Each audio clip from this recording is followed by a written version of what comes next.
The Telecommunication Act of 1996 is arguably one of the 3 or 4 most important laws of the last 50 years. Good evening and welcome to the revolution. We begin tonight with all of the changes about to take place in the life of anyone who uses a phone or a television or a computer. It began today when President Clinton signed the bill that will revolutionize the industry.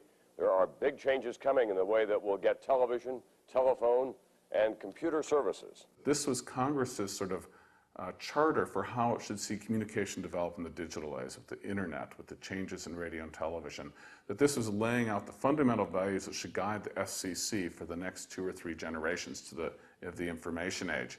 A law of this magnitude, you would hope, would be the subject of political debate, of candidates discussing it, public involvement, of extensive press coverage, since the values it would embody would be so crucial to the future of our nation. The promise of the law when it was passed, the rhetoric, and all the politicians voted for it, was that by deregulating ownership restrictions on media companies and telecommunication companies, it would lead to a whole new wave of competition, which would lead to lower prices and higher quality service. And we'd no longer need government regulation on behalf of the public interest. The market would regulate better.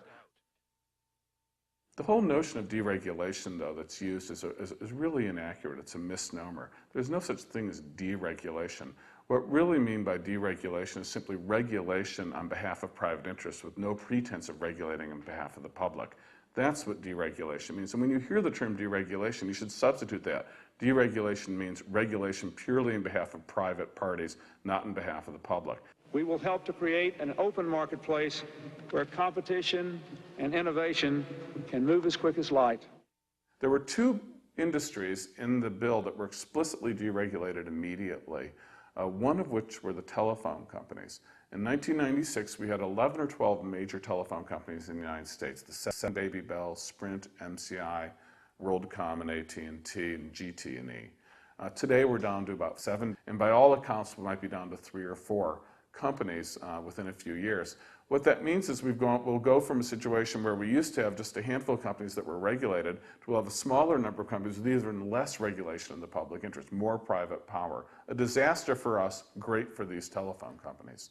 Radio is the other industry that was explicitly deregulated. Thanks again to a very powerful radio station owning lobby, a clause was put in that completely changed the ownership restrictions on radio stations in the United States. The limit before 1996 still was only 40 stations nationally that a single company could own, or up to 4 in a single community.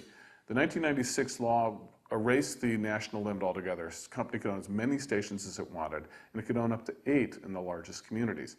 Since 1996, something like 2/3 of all American radio stations have been sold, and the industry has been completely made over. There are a handful of giants now that own most of the radio stations in the country.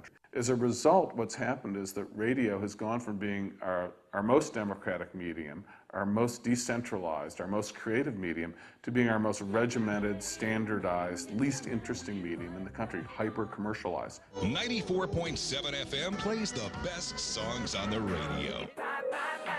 Kiss 95.7. And you won't find a single listener in this country who's satisfied with radio, but the people's interests have nothing to do with how those policies are made. They're made behind closed doors by powerful lobbies, and they're unalterable.